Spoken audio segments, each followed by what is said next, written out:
Bonjour CrossFit Brest. Mercredi, le haut du jour, Control Alt Delete. Donc on part sur 4 tours, un départ toutes les 5 minutes, ce qui va faire un WOD en tout de 20 minutes.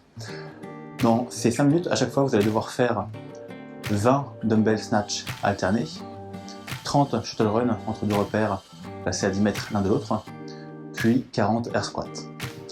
Chaque intervalle devrait vous prendre moins de 4 minutes pour que vous ayez au minimum 1 minute de récupération. Avec une récupération qui est incluse dans chaque intervalle du travail, pensez à bouger rapidement et avec intensité. Pensez à noter vos temps pour chaque tour, votre score étant le tour le moins rapide des 4.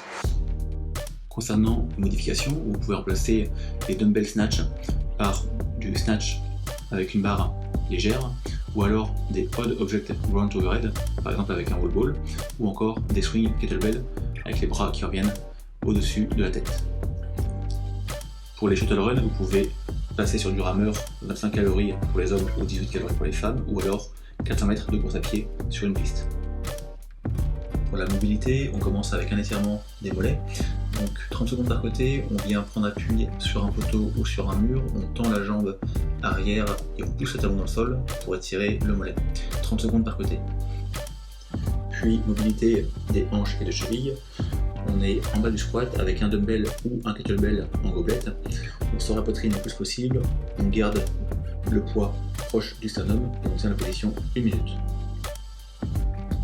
Troisième mouvement, étirement des adducteurs avec le straddle stretch. 1 minute assis au sol, jambes tendues et écartées, on garde le dos droit. Si on y arrive, on place les mains au sol et on essaye d'avancer au fur et à mesure, sinon on reste juste assis en ayant les jambes tendues et écartées. Quatrième et dernier mouvement, on travaille sur la rotation du tronc. Donc warrior squat, on est en bas du squat.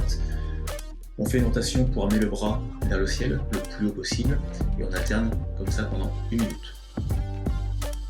L'échauffement général, nous commençons avec 30 secondes de course à pied tranquille, puis 30 secondes de latéral squat en alternant de côté à chaque fois, 30 secondes de down dog en restant en position.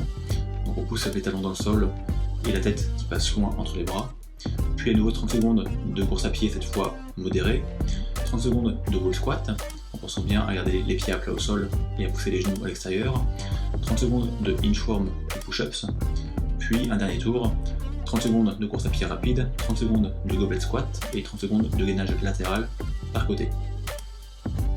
Un échauffement ensuite un peu plus spécifique sur les snatchs, donc 20 secondes par côté avec un poids léger, deadlift à un bras, départ entre les jambes et le poids à plat, puis swing russe, toujours à un bras, et enfin strict press, 20 secondes par mouvement.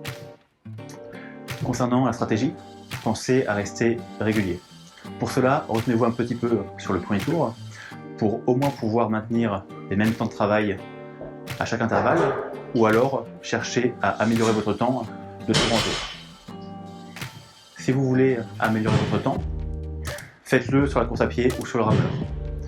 Pour les squats et les snatchs, essayez de garder le même temps de travail à chaque intervalle.